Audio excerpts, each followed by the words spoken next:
I can also confirm, now that we've left the EU, that I will abolish the tampon tax. From January next year, there will be no VAT whatsoever on women's sanitary products. In 2020, the United Kingdom formally left the European Union, and one of the very first things it did after Brexit was abolish its long-standing tampon tax, a tax activists called discriminatory and unfair, a special charge on women simply for having periods. UK advocates even argued that the tampon tax symbolized everything wrong with EU rules, and shockingly, the debate over tampons made it all the way into the Brexit argument. Some even claimed it was the final straw that pushed Britain to leave the EU. So what happened? Hello, welcome back to my channel. I am Momo from the Tax Universe. Did you know that in the UK, sanitary products like tampons and pads were once taxed as if they were optional luxuries instead of basic health necessities? And here is the kicker.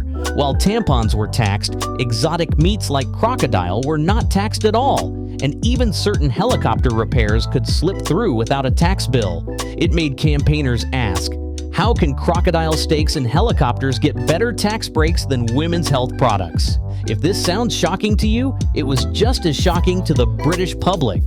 So how did we get here? And how did the UK finally abolish the tampon tax? Let's dig into the surprising history. So what is the tampon tax? Tampon tax is simply the value-added tax charged on women's sanitary products. When the United Kingdom joined the European Economic Community, now the European Union, it had to introduce value-added tax in 1973. This was part of a wider tax harmonization effort, ensuring that all member states within the EU use a similar system of consumption taxes. From the very start, sanitary products were taxed at the standard rate, the same as optional goods such as televisions or perfume.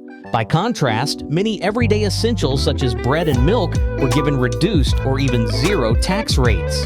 So bread and milk made it off the hook, but sanitary products were still left with a tax bill. By the late 1990s, people had had enough. Campaigners pointed out the obvious. Menstrual products are necessities, not optional extras. In 2001, the government finally gave in a little and cut the tax from the full rate down to 5%. But here is the part that frustrated so many. Under European Union rules, 5% was as low as it could possibly go. Even if the United Kingdom wanted to scrap the tax entirely, it was not allowed to. And so the tampon tax lived on.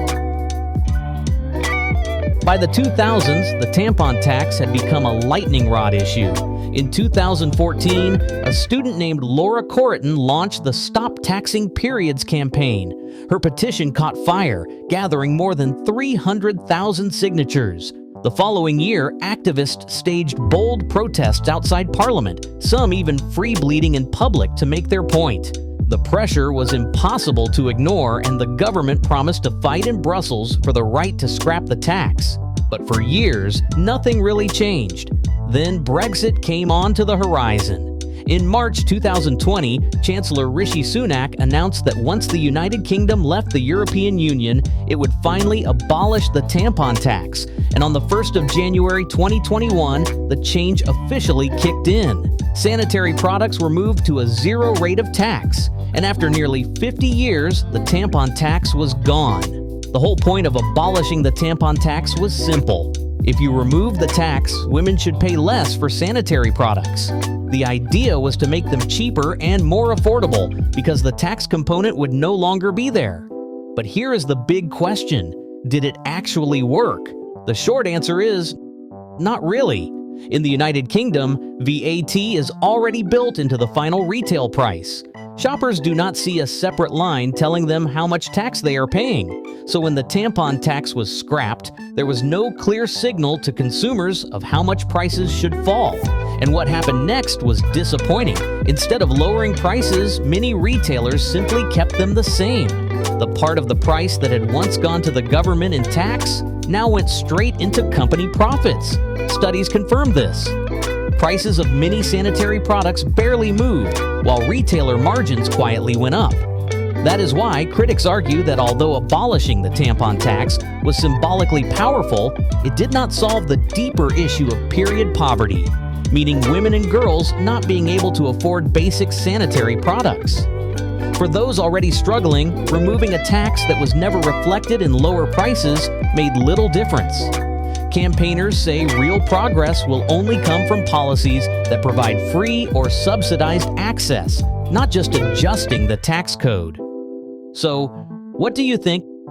Was scrapping the tampon tax enough, or should governments go further to make sanitary products more affordable and accessible for women? Leave your thoughts in the comments. I would love to hear them. Thanks for watching. Don't forget to like, subscribe, and join me next time for another interesting tax story.